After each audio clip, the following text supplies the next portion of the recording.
नमस्कार दर्शकों जस्टिस यशवंत वर्मा के घर पर कथित खजाना मिलने के मामले में तूल पकड़ लिया है। पूरे देश में नेताओं से लेकर बेहद सीनियर वकील तक इस मामले पर बयान दे रहे हैं। हाल ही में सीनियर वकील कपिल सिब्बल ने इस मामले की सख्त जांच करने की बात कही थी और अब पूर्व अटॉर्नी जनरल के साथ साथ वरिष्ठ वकील मुकुल रोहतगी ने भी इस मामले को लेकर सवाल खड़े किए हैं।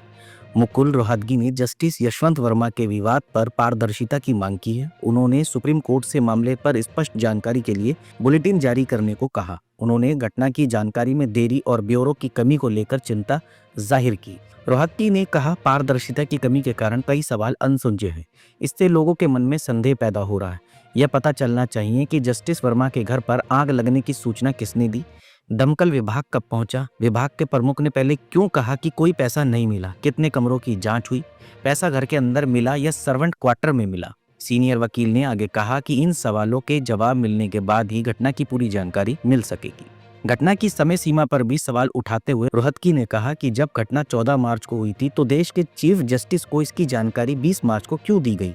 अगर उन्हें पहले बताया गया था तो उन्होंने देर से प्रक्रिया क्यों दी। इन कारणों की भी जांच होनी चाहिए।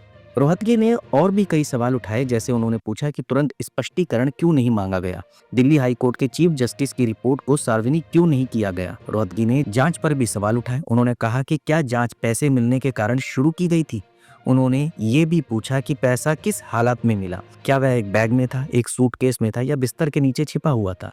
रोहतगी का कहना है कि पारदर्शिता की कमी के कारण सच्चाई को जानना मुश्किल हो रहा है।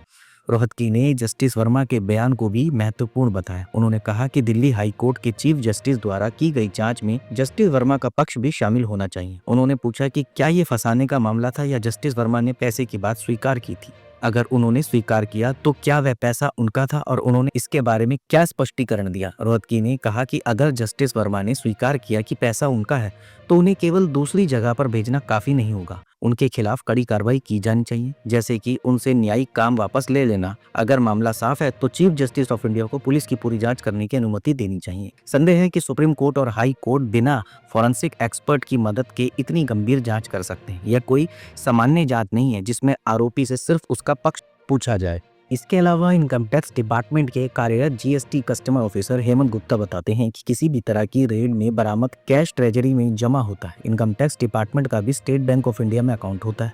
हर तरह के रेड में बरामद कैश जमा किए जाते हैं। जस्टिस यशवंत वर्मा के घर से भारी मात्रा में बरामद कैश को भी ट्रेजरी में जमा किया जाएगा। यदि उनको दोषी ठहराया जाता है तो कुर्की आदेश के आधार पर धन जब्त कर लिया जाता है। यदि आरोप साफ हो जाते हैं तो एसएस को धन वापस दिया जाता है। इसके अलावा दर्शकों, हम ये भी बताते चलें कि जस्टिस यशवंत वर्मा सिविल मामलों के विशेषज्ञता रखते हैं और संवैधानिक, औद्योगिक विवाद, कॉर्पोरेट टैक्सेशन और पर्यावरण से जुड़े मामलों की पैरवी करते हैं। 2006 में हाई कोर्ट के विशेष वकील रहे और 2012 में उत्तर प्रदेश सरकार के मुख्य स्थायी अधिवक्ता बने।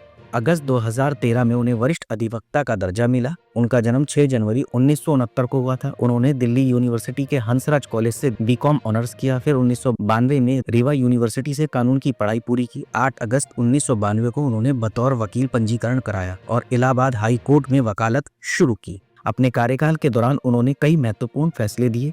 मार्च 2024 में उन्होंने कांग्रेस पार्टी द्वारा इनकम टैक्स उन्मूल्यांकन के खिलाफ दायर याचिका खारिज कर दी थी। इसके अलावा जनवरी 2023 में उन्होंने नेटफ्लिक्स की web series trial by fire पर रोक लगाने से इनकार कर दिया था।